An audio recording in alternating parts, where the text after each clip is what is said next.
आदरणीय दर्शकबिन नमस्कार। द इनसाइड रिसर्चको आजको विशेष श्रृङ्खलामा यहाँहरूलाई हार्दिक स्वागत छ। आजको श्रृङ्खलामा हामी घुमन्ते जीवन बिताउँदै आइरहेको राउटे जातिको उत्पत्ति, यो जातिको धर्म, संस्कृति, रहनसहन र समग्र जीवनयापनको बारेमा विशेष चर्चा गर्नेछौँ। भिडियोलाई अन्तिमसम्म हेरेर साथ दिनुहोला। नेपालमा हाल 61 वटा जातीय समुदायहरू आदिवासी जनजाति अन्तर्गत पर्दछन्। तीमध्ये आदिवासी जनजातिलाई गरिएको वर्गीकरण अनुसार 10 वटा जाति लोपोन्मुख समूहभित्र पर्दछन्। राउटे पनि लोपोन्मुख समूहभित्रकै एउटा जाति हो। आदिमकालीन समाजका विशेषता बोकेको राउटे समुदायमा अन्य समुदायमा जस्तो कुनै पनि खालको असमानता, शोषण र विभेद देखिँदैन। यो समुदायमा कार्ल मार्क्सले व्याख्या गर्ने गरेको समाजवादका अभ्यासहरू पनि पाइन्छन्। राउटे समुदायले समाजवादी जीवन, पुँजीवादी जीवनका क्रूरता, लालसा र असमानताबाट मुक्त हुन्छ भन्ने दर्शनलाई थप पुष्टि गर्दछ। आधुनिक समाजका केही प्रभावहरू देखिए तापनि यो वर्गीय असमानता रहितको समाज हो। बाँदरको शिकार गर्ने, मान्छे मर्दा बाँदर मार्ने जालमा बेरेर जमिनमुनि गाड्ने, एक ठाउँमा 2 महिनाभन्दा बढी समय नबस्ने, श्राद्ध बरखी केही पनि नबार्ने र बालक जन्मदा 12 दिनमा न्वारन गर्ने जस्ता आफ्ना छुट्टै धार्मिक, सामाजिक तथा सांस्कृतिक विशेषताले युक्त राउटे जाति नेपालको एकमात्र र अन्तिम फिरन्ते समुदाय हो। त्यसो त यो जाति दक्षिण एसियाकै पनि एकमात्र फिरन्ते जाति हो। करिब 700 वर्ष अघि पश्चिम नेपालको फुकोट क्षेत्रबाट राउटे जातिको उत्पत्ति भएको हो। फुकोट क्षेत्र सेती नदी र प्युठानको माडी नदीको बीचमा पर्दछ। केही राउटेहरू अहिले जङ्गलको घुमन्ते जीवन छोडेर डडेलधुरामा बस्न थालेका छन्। बाँकी राउटेहरू भने जङ्गलमा अझै पनि घुमन्ते जीवन बिताइरहेका छन्। डडेलधुराको परशुराम नगरपालिकामा हाल 497 जना राउटे अन्य समुदाय जस्तै व्यवस्थित ढङ्गले बस्न थालेका छन्। नेपाल सरकारले उनीहरूलाई जमिन दिएको छ, घर पनि बनाइदिएको छ। त्यहाँ अहिले विद्यालय पनि बनेका छन्। पछिल्लो कालमा उनीहरू विद्यालय जान थालेका छन्। राउटे समुदायकै दानसिंहले स्नातक तहसम्म पढेका छन्। राउटे समुदायबाट एसएलसी उत्तीर्ण गर्ने उनी पहिलो व्यक्ति हुन्। सुदूरपश्चिमका राउटेहरूसँग नागरिकता पनि छ। बैंक खाता र मतदाता नामावलीमा नाम पनि उल्लेख छ। उनीहरूले मतदान पनि गर्ने गरेका छन्। केही राउटे त सरकारी सेवामा पनि कार्यरत छन्। उनीहरू अन्य जातिले जस्तै सामान्य जीवन बिताइरहेका छन्। सरकारले जनता आवास कार्यक्रम मार्फत बस्नको लागि व्यवस्थित घर पनि बनाइदिएको छ। यस्ता घरको संख्या हाल करिब 90 पुगेको छ। 1978 सालभन्दा अगाडिसम्म उनीहरू अहिलेको फिरन्ते राउटेकै ग्रुपमा थिए। 78 सालपछि एउटा समूहलाई डडेलधुराको जोगबुढा भ्यालीमा व्यवस्थित तरिकाले बसालियो र बाँकी राउटेहरूको समूहले भने त्यो व्यवस्थापन मन नपराएर साबिकै फिरन्ते जीवनशैली अपनायो, जसलाई हामी अहिले खास घुमन्ते राउटे भनेर चिन्छौँ। राउटेका मुखियाहरूका अनुसार सोमवंशी राजाले राज्य चलाएको ऐतिहासिक समयमा राज्यहरूबीच बेला बेला युद्ध भइरहन्थ्यो। राउटेहरूले शासन गर्ने राज्यमा अन्य राज्यबाट भएको आक्रमण र हस्तक्षेपका कारण विस्थापित भएर राउटेहरू जङ्गलको जीवनमा आइपुगेका हुन्। राउटेहरू आफूलाई सोमवंशी राजाका सन्तान मान्दछन्। उनीहरू आफू शासक भएको र राज्य चलाएको विश्वास गर्दछन्। आफूलाई जङ्गलको राजा र गैर राउटेलाई दुनिया भन्दछन्। जब उनीहरू शासन छोडेर जङ्गलमा जीवन बिताउन थाले, त्यस समय राज्य चलाएका शासकहरूबाट उनीहरूलाई मार्ने खतरा थियो। यसकै कारण उनीहरू स्थायी समाजको सम्पर्कमा कम आउन थाले र शत्रुहरूलाई आफ्नो शक्ति आकलन नहोस् भन्ने उद्देश्यले आफ्नो जनसङ्ख्या कति छ गर्नु हुँदैन र अरूलाई भन्नु पनि हुँदैन भन्ने मान्यता राख्न थाले। राउटेको इतिहासबारे आफ्नै तर्क, विश्वास र किम्वदन्तीहरू छन्। राउटे जातिका पुर्खा फुकोटमा बस्ने ठकुरीहरूलाई मान्ने गर्दछन्। उनीहरूका 7 भाइ थिए र माइलो भाइ परिवारको सजायको निर्णय अनुसार फुकोटको ओह्रालो झरेर जङ्गलमा बस्न थालेको किम्वदन्ती छ। कतिपयले पृथ्वीनारायण शाहको पालामा पश्चिम राज्य कब्जा गर्ने बेला तत्कालीन गोर्खाका शाह शासनबाट भागेर जङ्गलमा बसोबास गरेका हुन सक्ने अनुमान पनि गरेका छन्। तर राउटेहरू आफू पहिले फुकोट राज्यमै शासन गर्ने राजा भएको ठोकुवा गर्दछन्। शाहवंशी र राजाका परिवार भएका कारण कसैको सामु आफ्नो शिर झुकाउनु र आत्मसमर्पण गर्नु भनेको शाहवंशको बदनाम हुनु हो। बरु यो राज्य नै छोडेर जङ्गलमा बस्ने तर दुश्मनको सामने आफ्नो शिर नझुकाउने भनेर राउटेहरू जङ्गल पसेका थिए। राउटे समुदायभित्र कल्याल, राजकोटी र सोमवंशी गरी 3 प्रकारका थरहरू रहेको पाइन्छ। यो जातिको बसोबास क्षेत्र कर्णाली, महाकाली, सेती, भेरी र राप्ती अञ्चलका पहाडी जङ्गल, भिर र ओडार हुन्।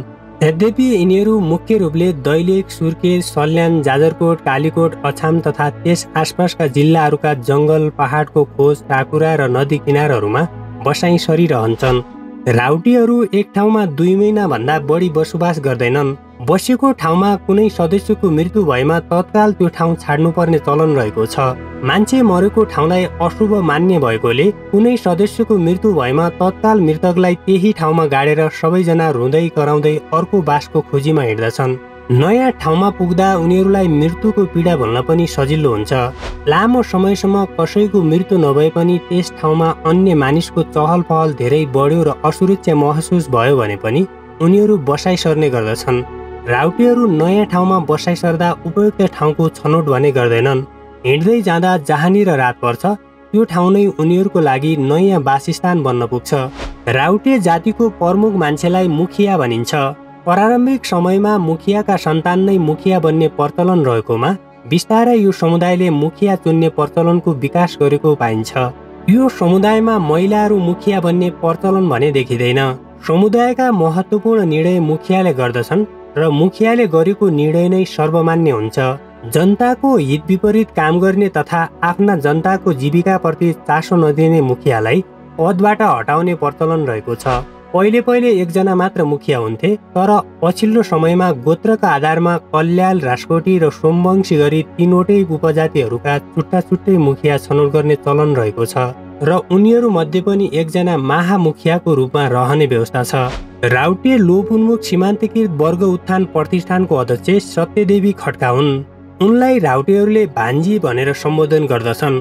कुनै बेला खाली खुट्टा हिँड्ने राउटेलाई जुत्ता चप्पल लगाउन उनैले सिकाएकी हुन्। विक्रम सम्वत 2062 साल यता राउटे समुदायको संरक्षण र उत्थान कार्यमा लागिरहेकी हुनी 2068 सालदेखि छुट्टै संस्था स्थापना गरेर राउटेको पक्षमा काम गरिरहेकी छिन्। राउटे जातिको बारेमा खोज अनुसन्धान गरेर उनले राउटे समुदायको संक्षिप्त परिचय नामक पुस्तक पनि प्रकाशित गरिसकेकी छिन्। अरूमा निर्भर नभई आफ्नै शरममा बाँच्न रुचाउने राउटेहरू कोसी, मधुस, चौकी र खाट जस्ता काठका सामग्री बनाई त्यसलाई गाउँमा गएर अन्नपातसँग साट्ने गर्दछन्। साथै यिनीहरू जङ्गली जनावरको शिकार गर्ने र कन्दमूल, फलफुल र वनस्पतिजन्य खाद्यवस्तु खाएर आफ्नो जीविका धान्ने गर्दछन्। पशुपालन र खेतीबाली नगर्ने राउटीहरू गाउँमा बस्नु र अर्काको सित्तैमा खानुलाई अपराध सम्झने गर्दछन्। यिनीहरू मूलको पानी मात्र खान्छन्। यो समुदायमा खोला वा तालको पानी खानु हुँदैन भन्ने मान्यता रहेको छ। शिकार खेल्न जाँदा शिकार नपर्नुलाई ईश्वर रिसाएको ठान्दछन्। के पनि भनिन्छ भने राउटे समुदायमा कुनै समय सर्ट पोइन्ट लगाएको अन्य समुदायको मानिससँग भेट भएमा शिकार पर्दैन भन्ने विश्वास रहेको थियो। राउटेहरू भोट बर्मेली भाषा परिवार अन्तर्गत पर्ने खाम्ची भाषा बोल्दछन्। अन्य समुदायका मानिससँग बोल्दा भने यिनीहरू नेपाली भाषाको प्रयोग गर्दछन्। यो जातिभित्र आफ्नो छुट्टै पहिचान झल्काउने संस्कृति, रीतिरिवाज र परम्परा रहेका छन्। यो समुदायभित्र विभिन्न नाचहरू पनि प्रचलित छन्। लट्ठिलौरो बाजा, मजिरा, मादल र ढ्याङ्ग्रो यस समुदायभित्रका प्रचलित बाजा हुन्। राउटे जातिको धर्म संस्कृति हिन्दू सम्प्रदायसँग मिल्दोजुल्दो देखिन्छ। देवी देवताहरूका रूपमा दारे मस्टोको पूजा गर्दछन्। साउने संक्रान्ति, बडा दशैं र माघे संक्रान्ति यिनीहरूका प्रमुख चाड हुन्। मस्टो र भुयार कुल देवताको पूजा गर्दछन्। जस्तै कठिनाई परिस्थितिमा पनि भुयार र दारे मस्टाको पूजा भने अनिवार्य रूपमा गर्दछन्। राउटेहरू सूर्यलाई मुख्य देवता मान्दछन्, यद्यपि सूर्यको पूजा भने गर्दैनन्। राउटे समुदायका पुरुषहरूले टोपी, फेटा, लगौटी, कछाड, खाडी र गोदो लगाउँछन् र कम्मरमा पटुका बाँध्छन्। महिलाहरूले भने घलेक, टोली, फरिया र गोदो लगाउँछन्। साथै आभूषणमा फलाम र पित्तलका गहनाहरू लगाउँछन्। यिनीहरूले पैसा या अन्य कुनै महत्त्वपूर्ण सामान राख्ने थैली घाँटीबाट कम्मरसम्म छटे पारेर भिरेका हुन्छन्। यो समुदायमा धेरै धन सम्पत्ति सञ्चय गरेर राख्ने प्रचलन हुँदैन। सम्पत्तिका नाममा यिनीहरूसँग पकाउने भाँडा, दाउरा काट्ने वा शिकार गर्ने केही हतियार र फलामका गहना मात्र हुन्छन्। राउटेका 3 जातिमा कल्याल वंशका राउटेको जनसङ्ख्या धेरै रहेको र त्यसको तुलनामा राजकोटी र सोमवंशीको सङ्ख्या एकदमै कम भएको हुँदा बिहे गर्नको लागि कल्याल वंशका राउटे युवाहरूमा युवतीको कमी भएको देखिन्छ। कोही सानोमा बिहे गर्न बाध्य छन् त कोही उमेर पुगेर पनि बिहे गर्न पाइरहेका छैनन्। यो समुदायमा विवाह गर्ने बित्तिकै नयाँ दुलाहा दुलही बाबुआमाबाट छुटिएर अलग्गै बस्ने प्रचलन रहेको छ। मागेर विवाह गरेर ल्याएपछि केटा बसिरहेको घरमा भित्राइँदैन, नयाँ घर बनाएर भित्राइन्छ। दुलही लिन केटी पक्षको घरमा गएको बेला यता उनीहरूको लागि छुट्टै घर बनाइदिनु पर्छ। अनि दुलाहा दुलही बाबुआमाको घरमा नबसेर नयाँ बनाएको घरमा बस्दछन्। राउटे जातिको एकल महिलाले भने विवाह गर्दैनन्, उनीहरूले अरूको अनुहार पनि हेर्न पाइँदैन भनिन्छ। राउटे समुदायमा छिटपुट रूपमा बहुविवाह पनि प्रचलित रहेको देखिन्छ। विवाह प्राय आफ्नै समुदायभित्र गरिन्छ, बाहिर समाजसँग विवाह गर्ने चलन लगभग शून्य पराएछ। कुनै समय सरसफाइमा ध्यान नदिने हुँदा राउटे जातिलाई छालाको रोग पनि लाग्ने गर्दथ्यो। तर अचेल उनीहरूले बिस्तारै वैज्ञानिक पद्धतिको औषधि उपचार गराउन थालेका छन्। स्वास्थ्य संस्थामा जान्छन्, रोगव्याध लाग्दा उपचार गराउनु अरूका निम्ति सामान्य हो, तर राउटे समुदायमा यो पनि ठूलो परिवर्तन मानिन्छ। पछिल्लो समय उनीहरूले सरसफाइमा ध्यान दिन थालेका छन्। पहिला वर्षको एकपटक माघे संक्रान्तिको बेला मात्र नुहाउने राउटेहरू अब अन्य मानिसहरू सरह सरसफाइमा विशेष ध्यान दिन थालेका छन्। यति हुँदाहुँदै पनि राज्यको यथोचित ध्यान पुग्न नसक्नु, कमजोर जनस्वास्थ्य, उपचारमा पहुँच नहुनु, प्रजनन स्वास्थ्य अभाव, गुणस्तरहीन परम्परागत आवासमा बसोबास, मौसम अनुकूल लत्ता कपडाको अभाव, स्वच्छ खानेपानीको अभाव आदि कारणले गर्दा राउटेको मृत्युदर अन्य जातिभन्दा बढी रहेको छ। यो समुदायमा सरदर महिनामा एकजनाको मृत्यु हुने गरेको छ। यही कारण पछिल्लो समयमा राउटेको संख्या घट्दो क्रममा छ। जनजाति मध्ये जनसङ्ख्याको आधारमा राउटे सबैभन्दा थोरै जनसङ्ख्या भएको अल्पसङ्ख्यक मध्येकै एक जाति हो। पहिले जनसङ्ख्या गणना गर्न नदिने यिनीहरू सरकारले भरण पोषण दिन थालेपछि मात्र जनगणनामा सहजै सहभागिता जनाउन थालेका हुन्।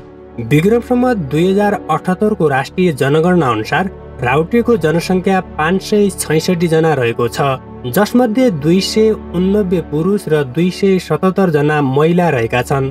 राउटेहरूलाई 2075 साल असाढ 30 गतेदेखि परिचय पत्र दिन थालिएको छ। उनीहरू स्थायी रूपमा एक ठाउँमा नबस्ने भए तापनि दैलेख जिल्लाको गुराँस गाउँपालिका वडा नम्बर 8 का बासिन्दा मानेर परिचय पत्र दिन थालिएको हो। फिरन्ते जीवन बाँचिरहेका राउटेहरू आधुनिक जीवनशैलीबाट धेरै टाढा छन्। आजसम्म पनि उनीहरूले आफ्नो भाषा, कला, संस्कृति, रहनसहन, वेशभूषा र परम्परा जोगाइरहेका छन्। आफ्नै परम्परा, जीवनशैलीप्रति गर्व गर्दछन्। राउटे जातिमा लेखपढ, जागिर र सुख सुविधाप्रति उनीहरूको खासै आकर्षण छैन। पहिले यिनीहरू लेखपढ गरे ईश्वर रिसाउँछ भन्ने मान्यता राख्दथे, तर अहिले राउटे समुदायका बालबालिकाहरूले पनि पढाइ लेखाइमा रुचि राख्न थालेका छन्। अहिले 25 जना बालबालिकाहरू लेखपढ गर्न सक्ने भइसकेका छन्।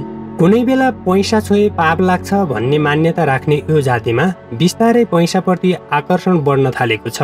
राउटे समुदायको संरक्षणका लागि नेपाल सरकारले आर्थिक वर्ष 65-66 देखि सामाजिक सुरक्षा भत्ताको व्यवस्था गरेको छ।